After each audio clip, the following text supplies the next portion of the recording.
So I was born to a military family, actually, in Texas. And I was the sixth child, the sixth boy in the family. And at that point, my dad, who had been a West Point graduate, decided it was time to leave the Army. My mom said, "My sister's in Santa Barbara.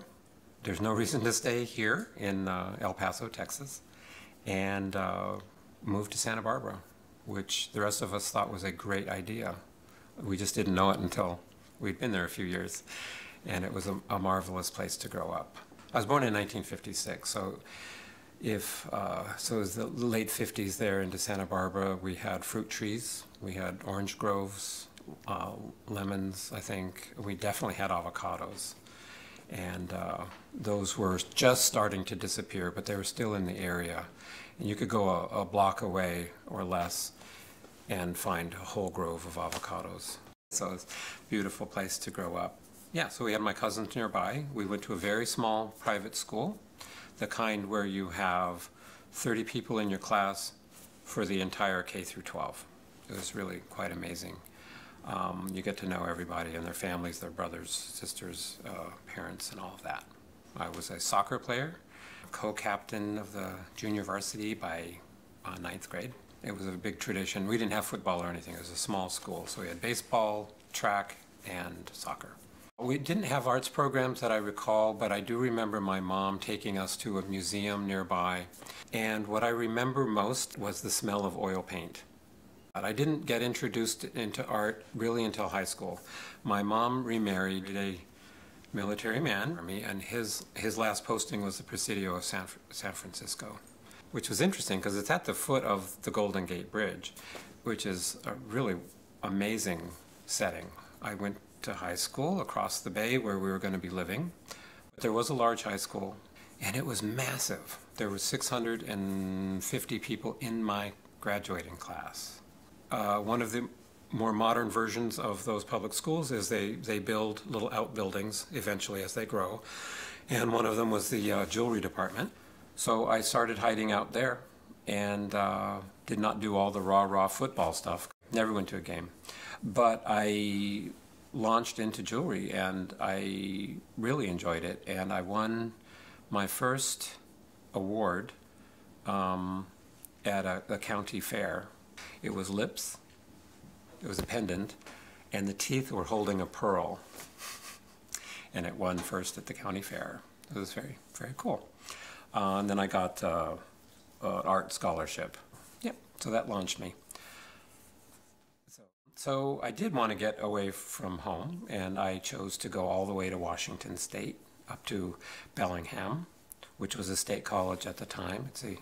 And I took art. I took color theory, where I, painted a little bit more white, added dark, black, black, black, and numbered the backs of all of the swatches, because as I discovered and as I suspected, I thought colorblind, but it was color challenged, and I could not put them in the correct order. So I learned something there, and I did sculpture. It was still the 70s. And the art faculty had us start doing sit-ins with the administration because they had been promised a new building and they had deferred and deferred and deferred. So they were tired and they sent us in to occupy the administration, which we did. But, I just didn't want to spend very valuable years, I thought, doing that. So I moved back to California and applied to and got into the California College of Arts and Crafts. And they had a jewelry department, which was very scrappy and great teachers. They were great teachers, and discovered that they had a room in this it's a condemned building.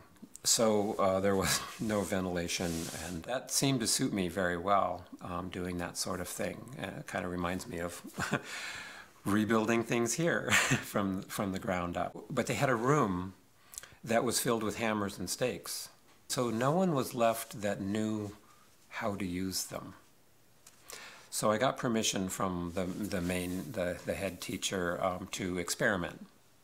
And I made a ring that was all forged, that had a little loop that came up that held a pearl. Again with the pearl, that's interesting. I graduated, and my oldest brother is 12 years older, and he took some side classes at Cranbrook Academy of Art. What had happened is he ended up getting his master's there, and he was casting and learning silversmithing from a very well-known silversmith at Cranbrook. And his idea was to get land on Lopez Island. He built himself a shop and opened for business, and around that time, that's what I was wanting to do, and I'm finding out that he did this. And I had this idea that he would work with me and look at my design, and because he had been through the graduate program, and turns out he didn't have time. He allowed me in his shop, and I worked for a month, which was wonderful. I came away with a silver coffee pot with a walnut handle, but that piece is now in the Minneapolis Institute of Arts Museum. But in the middle of that, I had decided I did need to go back to graduate school and applied. I got into Cranbrook. But I went to Rochester Institute of Technology, which housed the School for American Craftsmen. And it had one of the premier silversmiths in the world at the time teaching, Hans Christiansen. Anyway, I did Scandinavian modern design and learned silversmithing from Hans, and enjoyed it to the point that I realized I probably didn't want to have mirror surfaces on smithed objects forever. In graduate school, you're trying to find your kind of niche. I did a lot of experimental work, which I'm not too proud of now. It's a little too out there, and I calmed down a little bit more. But soon after that, I was having work in like the ACE craft shows. I was in the first Smithsonian craft fair. Lloyd Herman was the curator in charge at the Renwick at the time, and I was in that first one. Only 100 people from the nation. It was a very exciting time. It was right in the middle of Washington, D.C. Very cool. I took a year out and used my art in the Native American, like a Title IX program. And I had a background from camp up here on Lopez Island with Bill Holm, who was carving totem poles and masks and doing ceremonies there. And he was the director of the Burke Museum at the University of Washington for many years. But I was the only non-Native American in that program, and I was teaching. It was an after-school program, and you're teaching art. I guess it was 7th through 12th graders, and that was good, but it's very hard to keep the attention of youth. And I did better teaching adults, and taught there for 3 years. One of a competition for the style and concept was Alessi architect decided to do teapots, coffee pots, and other things. Did it very, very well. And I did a piece that was in it was again a national competition. I got in. It was called something about the Alessi teapot. I forget the exact name. And what I did is I dissected it. He was well known for having the bird on top. And I put the bird on top, but it was a frame, very much like I had done it's interesting. It is a frame that I ended up using, like over here, in the piece in the Bima collection. It's an open frame that you could see from either side. And then there was a series of birds in the corner. It was a beautiful piece. And it was picked up in the review saying how horrible it was to make this statement about the Alessi teapot. And they were upset that this world-renowned architect and his line that he put out, that I would make a comment about it. And so it's interesting. I was kind of proud.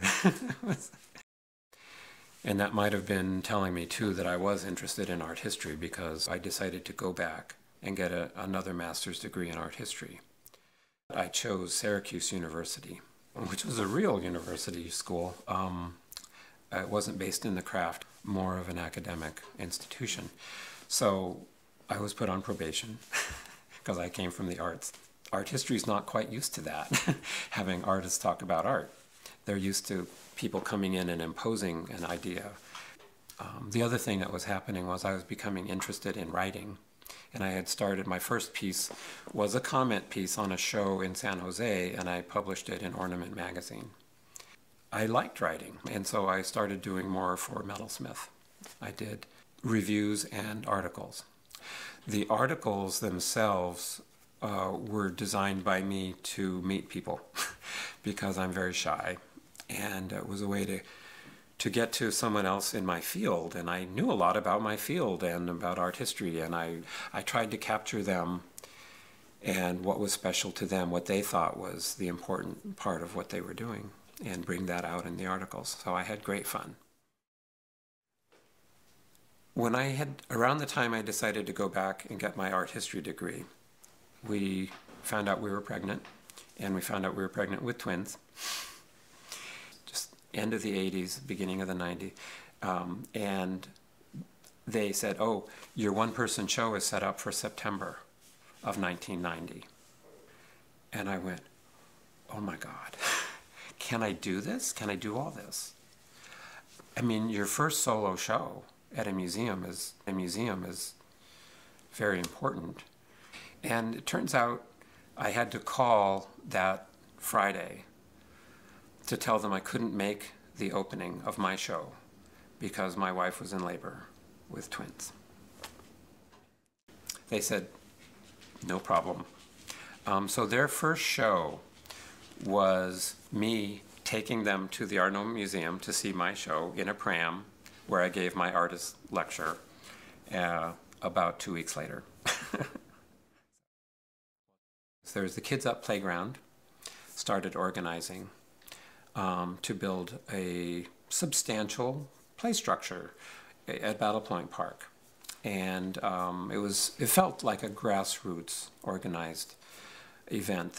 So I got involved on the art end of that, and my wife got involved in the managing people. You do this, you do that sort of thing.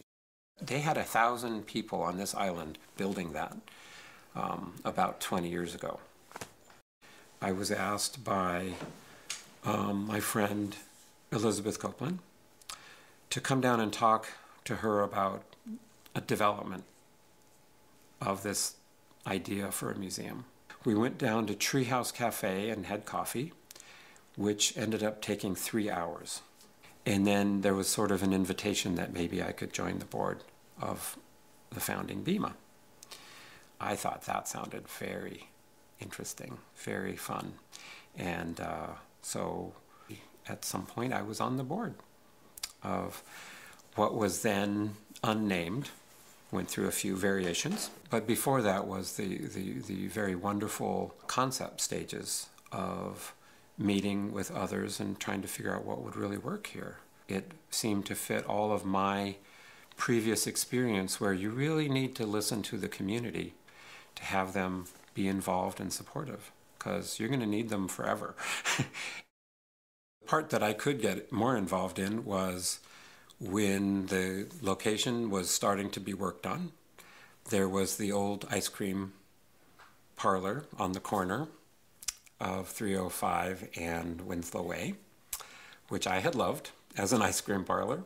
I walked in there at one point. We were well underway with thinking about things and plans, but I walked into the building and I saw a worker having lunch in this, what I thought was a big, beautiful space. And I thought, we should use this as look what's going to come. And I think we ended up calling it the Discovery Center. But we decided to make this into a little gallery of what's going to come. What will be on this corner eventually is this museum. And you can come up and see things that will be in that collection now. So it was a nice, clean, beautiful place with big windows and light.